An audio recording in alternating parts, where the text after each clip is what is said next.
Hey everyone, welcome back to our channel. We're the Movie Couple. I'm Dustin. I'm Wendy, and this is our non-spoiler review for the Super Mario Galaxy movie. Woohoo!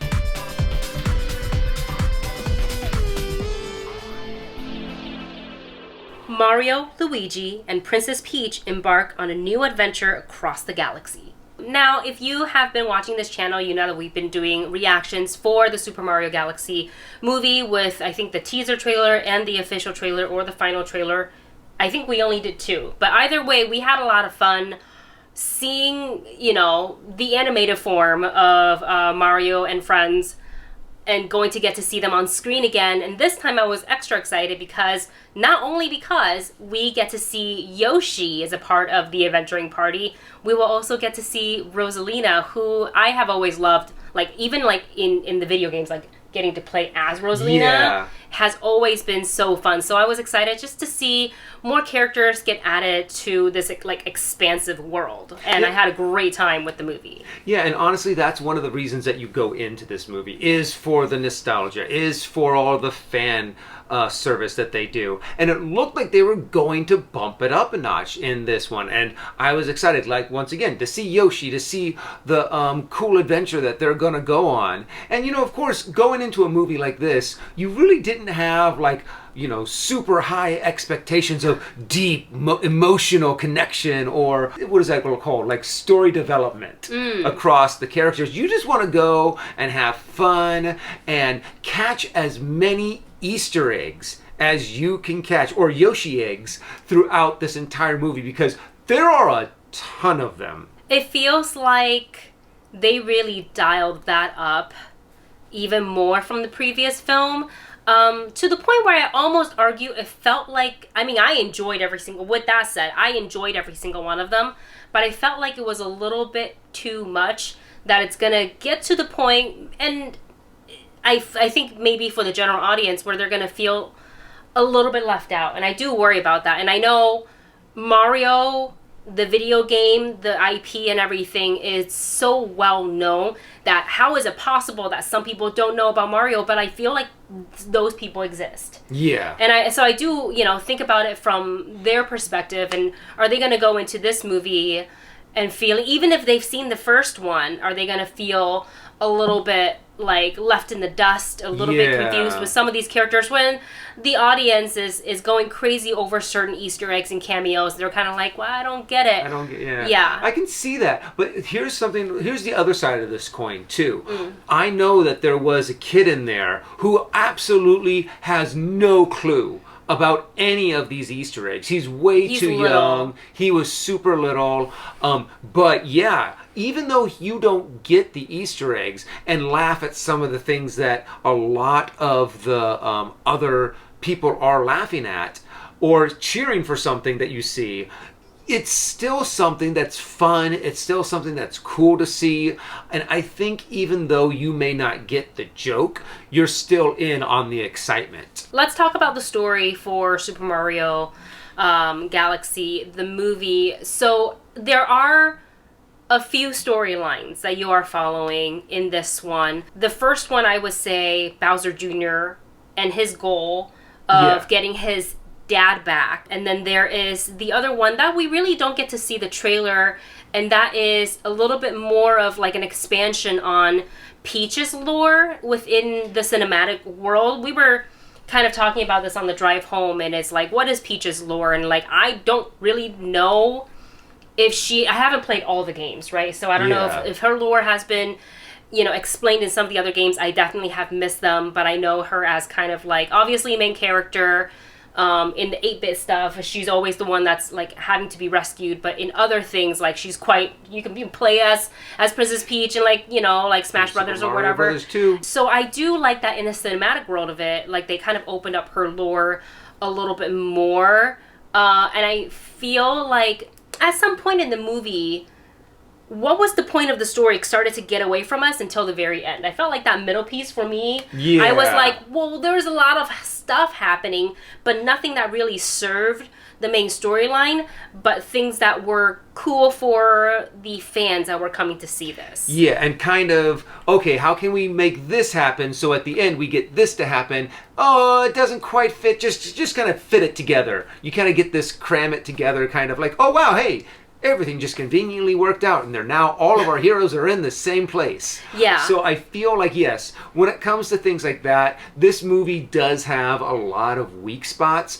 but if you are really into, heck, just Nintendo lore in general, if you grew up with Super Nintendo, or heck no, with the original Nintendo, and even some of the products that are related to Nintendo that are not even connected to Super Mario Brothers, it is a lot of fun to try to catch all of them, because the problem is that there's so many of them. I think I missed a 100%. good amount of them, especially in one scene where it was so vibrant and so colorful that your eyes are going everywhere all at once, and it's a part to where gravity is a little weird, so there's things on walls and things on the ceiling, and it is, I have to admit, the animation in this is bumped up a huge notch.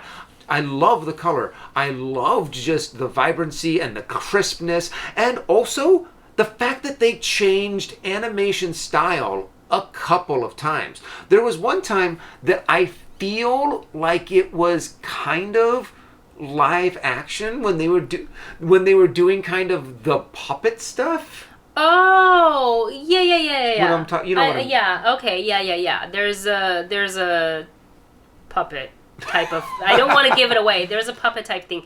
Yeah, I thought that a lot of really intricate details that they put into those scenes that looked really great, and it does feel like a little very like lifelike.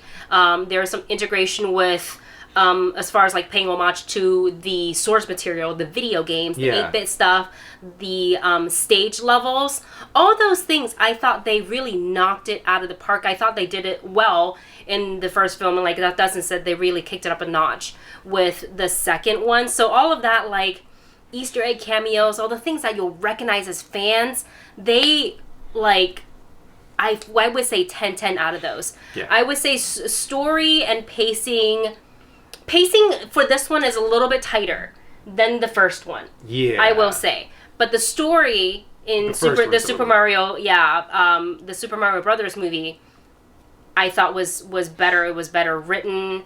The second one, this one, and I get what they were trying to expand the lore of the movie, right? Yeah. So like, who is Rosalina? How does she fit in? Actually, she kind of kicks off the movie, so you can see exactly who she is, what purpose she serves to, like, why does Junior Bowser go and visit her in her hometown, and how does she connect to the rest of Mario and friends. So I liked seeing that, but they do lose sight a little bit of it, where in the middle it just got chaotic. And it was fun and funny, but I was like, what happened to our story?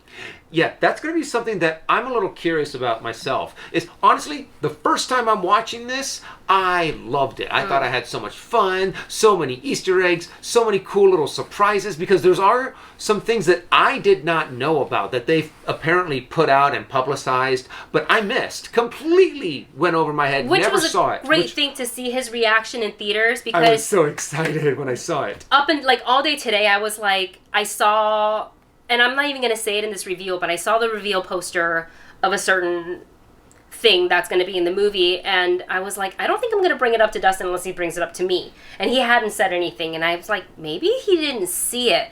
And all the entire drive down to the theater, he didn't say anything. So I was like, I'm not going to say anything, and I hope people in the theater don't happen to mention it. He hears it. Nobody said anything, and I was like, cool. So the moment comes, and I'm like watching him and not watching the movie, and he was like, reaction. I lost I think I was the loudest person in that theater. It was on those so moments. pure. It was such pure excitement, and this is why we go to the movies, right? Like it's like little moments, little pockets of joy. as like an escape. Like that was really nice to Yeah. experience, to watch you experience. But this is the thing, though. Now that I've seen it, I think if I watched it again, I wouldn't have as much fun because of now a lot of the things that brought me so much joy, the surprise in seeing it, has kind of been spent. So I think watching it again, I'd be like, oh, okay, I think I like it. I liked it the first time. Yeah. So it's one of those things that you might really enjoy the first time. Second time, not so much. And so with that said, let's go ahead and wrap up this review. I give our rating. The movie couple rating system is listed for you in the description below. I knew I was going to go in and I knew I was going to have a good time. It's essentially the same team that was responsible for the first one. I enjoyed the first one a fair amount, so I knew that I was going to just, if anything at all, I was going to have a good time with this one. And I did. I love the animation. I thought they did even better. The score, I thought he did a great job with both films. And it's just hearing those like tunes, those familiar tunes in your ears, but with an orchestra. It's a whole different, like more epic feel, which I love. You guys heard my complaint. It's really not a complaint, but a criticism for the story. Like they just kind of lost sight of it in the middle of the movie. And I think in the sequel, they favor fan service and cameo over the storyline, which is a little disappointing. But they fixed the pacing because I think it didn't drag as much this time around. So I like that. I will also say, make sure you stay all the way until the end, until like the house lights come up. Go all the way through the credits. You're going to be sad if you miss the second one. So sit all the way through. And with that, my rating for Super Mario Galaxy is matinee it. For me, I had a lot of fun with this movie. I went into it not knowing a lot of some of the big surprises, so I had a huge reaction. I had lots of fun. Yeah, story is definitely very simple and very nowhere near as like character driven as like the first one, but I still think I had fun. I'm very curious on what my experience is going to be if I watch it again. So, but oh my gosh, I had so much fun with some of these parts. I have to give it a bump up, so I'm going to give it a check it out. You had such joy. Oh, there were so many parts that I was just pure. like, because I love that. I lived with these games. I had most of this stuff. A lot of the Nintendo toys that came out. There was one in particular that I really wish they would have had, but there were so many other ones. Yeah. And there you have it. That is our thoughts, non-spoiler, for the Super Mario Galaxy movie. Let us know yours in the comment section below once you've seen it. Thanks for watching, and we will see you in the next video.